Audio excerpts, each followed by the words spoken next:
Prepare the way of the Lord and make his paths straight. Now, if you've been Catholic for any length of time, you've heard that particular expression before. It's kind of like been there, done that.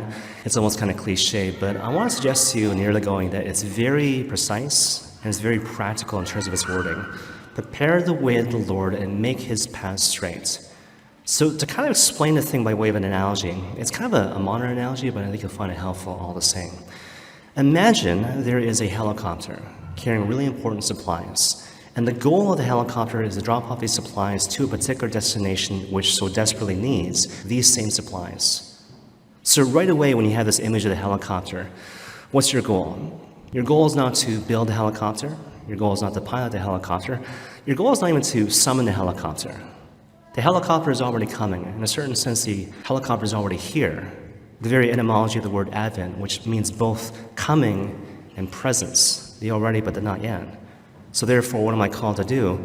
To remove obstacles in my life, to make sure that helicopter has a fighting chance to actually land. That's the spirituality of Advent. Throughout the course of the year, I often frame this particular principle in terms of focusing on the few things the Lord calls us to do carefully and well.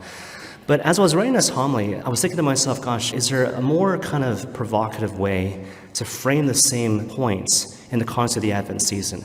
And so I went on YouTube. And so I happened to go on this one particular reel, and it was a psychologist talking about the subject of burnout. And so basically what he was saying over the course of a minute was like, gosh, back in the day, I was burnt out. And so I want to share with you like 3 things I did to get out of this particular situation of burnout. So I want to spend some time talking about each one of these things in turn. So the first thing he said was, it's really important to not take on things which are unnecessary. Sister Miriam James Hyland, she has this really catchy expression. Hurt people hurt people. Not because people are bad, but because people are hurt. We all have sustained various seasons or stages of emotional pain or trauma. Some of these things are resolved, some of these things are not. Some of these things are partially resolved, but the idea is that these things are kind of in the air. And a lot of times what happens is that if these things aren't resolved, emotional pain, past trauma, we can pass it on. Hurt people hurting people, right? Unless you do this thing that I want you to do, you do not care. You do not love me, and maybe on top of that, you're a bad person. This happens all the time, right? And the idea is, what do you do with that? First and foremost, enormous compassion. When we talk about hurt people hurting people, we're not talking about like us and them. It's everybody, right? So compassion for the other because sometimes the other is you. At the same time, there's a situation at hand. So there's this conversation, there's this interaction. And again, explicitly or implicitly, the invitation is do this thing that I want you to do, that I want you to do in my pain, short of which I make the conclusion you do not care, you do not love me, maybe on top of that you're a bad person. What do? You need to recognize you have a choice, right? So you want to pose yourself a certain question. In this moment, from a position of freedom and integrity, is this something that I want to do?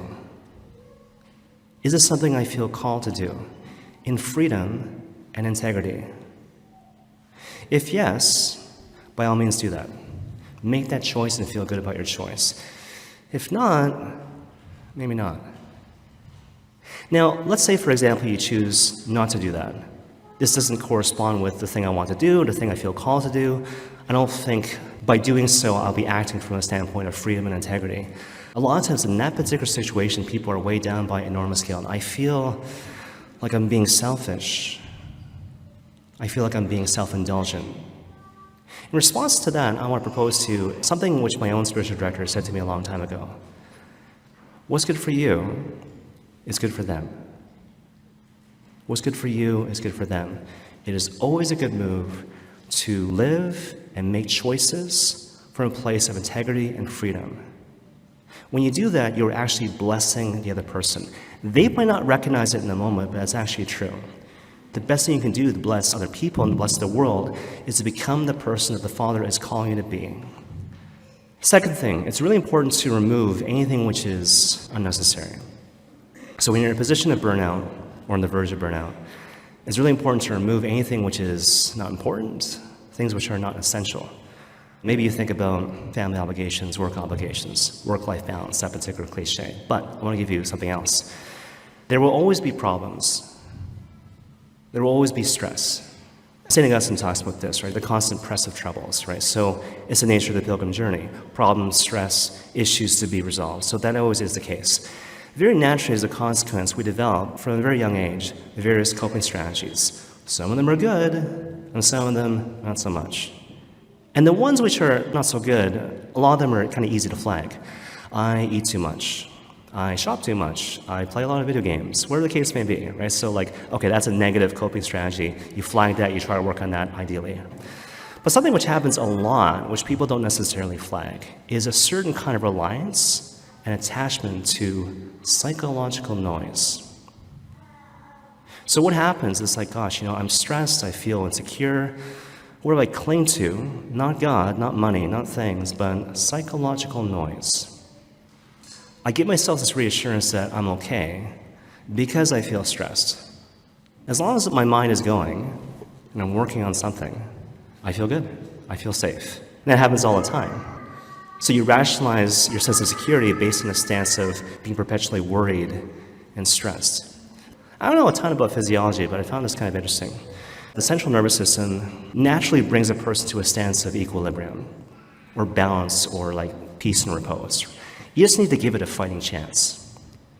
The difficulty, though, is that a lot of times we're perpetually stressed.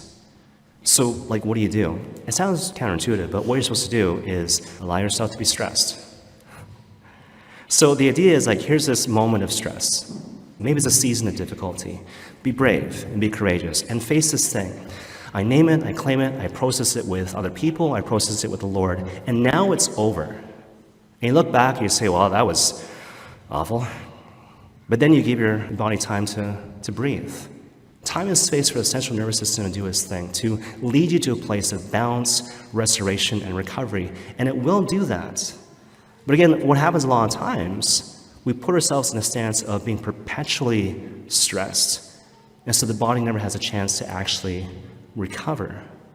So again, it's very important to be brave, to be courageous, to face difficult things, name it, claim it, process it, and then it's over. Now I can breathe. Now I can relax. That kind of leads us to the last thing, right? So it's really important to do things that you like and do things that you love. So the example that comes to mind, this is not my story or my joke, this is from Father John Ricardo. So basically, just to paraphrase, it involves a tourist and a fisherman. So as the story goes, there's this fisherman, and he's just chilling out, he's just relaxing. He's like leaning against the wall, maybe smoking a pipe or something, and all of a sudden there's this tourist. He's just kind of turning the dock, and he engages the fisherman in conversation. And so the conversation kind of goes like this. This boat, is that your boat? Yeah. If you take your boat out into the water, you could be catching a lot of fish, I guess. Catch a lot of fish, make a lot of money? Sure. And then you could relax. Fisherman's like, that's what I'm doing right now.